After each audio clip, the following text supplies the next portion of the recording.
this isn't the only strange thing he did with relation to this healthcare bill. He also decided that it was a good idea for a Senate clerk to read the 767-page single-payer amendment from Senator Bernie Sanders. And if you're saying single-payer, I didn't know that was part of this bill. Well, you're right. It wasn't. Senator Bernie Sanders, independent senator from Vermont, considers himself, well, does he consider himself a socialist, or is that just what others consider? I mean, I know some consider Obama a socialist. That's not what we're talking about. I think he might say he is a socialist. I don't know. I'm not sure. He's a regular on the Tom Hartman show. So Senator Bernie Sanders wanted to put in an amendment, which was not going to pass. We know that would add an actual single-payer provision to this healthcare bill. No need to even discuss it. We know why it's not going to pass. And Senator Tom Coburn, in an act of insanity, said a Senate clerk should read the 767-page amendment from start to finish out loud on the Senate floor. This was expected to take 12 hours. And Senator Bernie Sanders actually stopped it himself, but not right away. A few hours into it, he decided to withdraw the amendment. So here is Bernie Sanders. And who was it that suggested they should read this? The same Tom Coburn who wished that someone doesn't make it to the vote.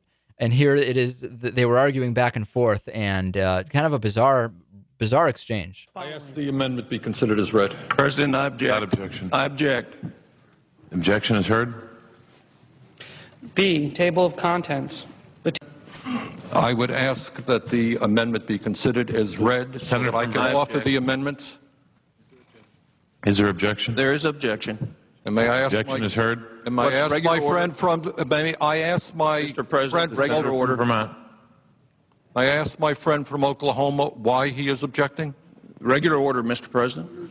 Regular order is the reading of the amendment. So what Tom Coburn is saying is his objection is not a political one. It's just regular order is you read the amendment. And it's true that is part of the normal Senate proceedings, but is it done with every 700-page amendment? No. So Tom Coburn, again, just getting in the way of things. And then Bernie Sanders coming out and just saying, you know what? I'm actually just going to withdraw this thing. I withdraw my amendment. And Mr. President. Regular order, Mr. President. Mr. President. The senator has that right. The amendment is withdrawn. Okay. And then he also lashes out at Republican senators for a whole number of things, including doing stuff like what Tom Coburn is doing, asking for 700-page amendments to be read out loud, wasting 12 hours when there's already this tight deadline to get something through, and praying someone doesn't make it to vote on health care. Bernie Sanders not happy.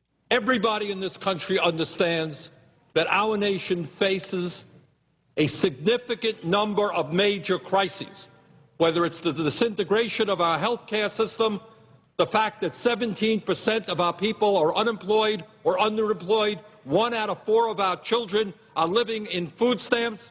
We've got 2 wars, we got global warming, we have a $12 trillion national debt, and the best the Republicans can do is try to bring the United States government to a halt by forcing a reading of a 700-page amendment.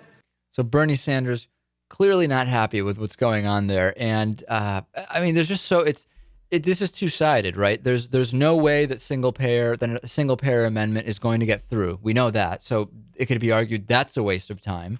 At the same time, we could argue that Senator Coburn asking for it to be read out loud is a waste of time too. I don't know what's a bigger waste. I think the latter is probably a bigger waste of time. Well, it sticks out more as people can offer amendments for whatever they want and they just won't get through. But asking for it to be read out loud for 12 hours when they're trying to keep senators to 10 minutes is odd. It's very odd to me. And speaking of trying to keep everybody to 10 minutes, this Al Franken, Joe Lieberman controversy. I don't know if you've been following this, Lewis. This is bizarre.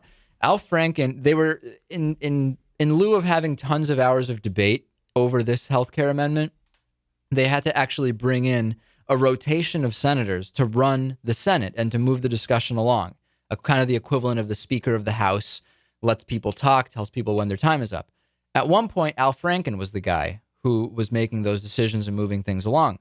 He denied Joe Lieberman speaking time on the floor of the Senate. The idea was everybody gets 10 minutes. There's 100 senators, right? So just that, if everybody gets 10 minutes with no breaks, I think it works out to close to 17 hours at 10 minutes each.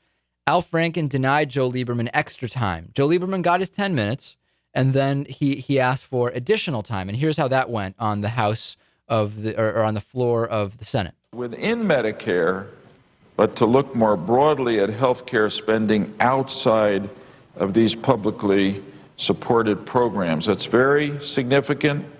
Will provide an opportunity for broad savings in health care and health insurance for pretty much everybody in our country.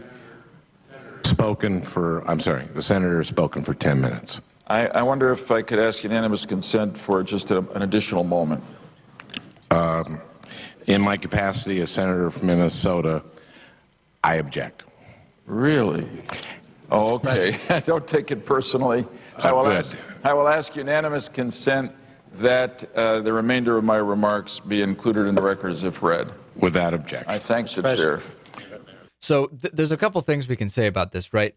The immediate thing is, hey, it's Al Franken. We know about what has been going on with Joe Lieberman over the last couple of years. It's clear it's a political thing. Al Franken doesn't like him. He doesn't want him talking. And any opportunity he can to shut him up, he's going to take. That I could understand that reaction. That would be my first reaction, yes. Okay.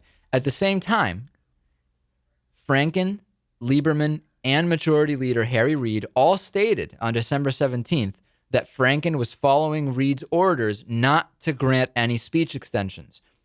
Already way over time, the time allotted for this discussion. Senators can talk for hours.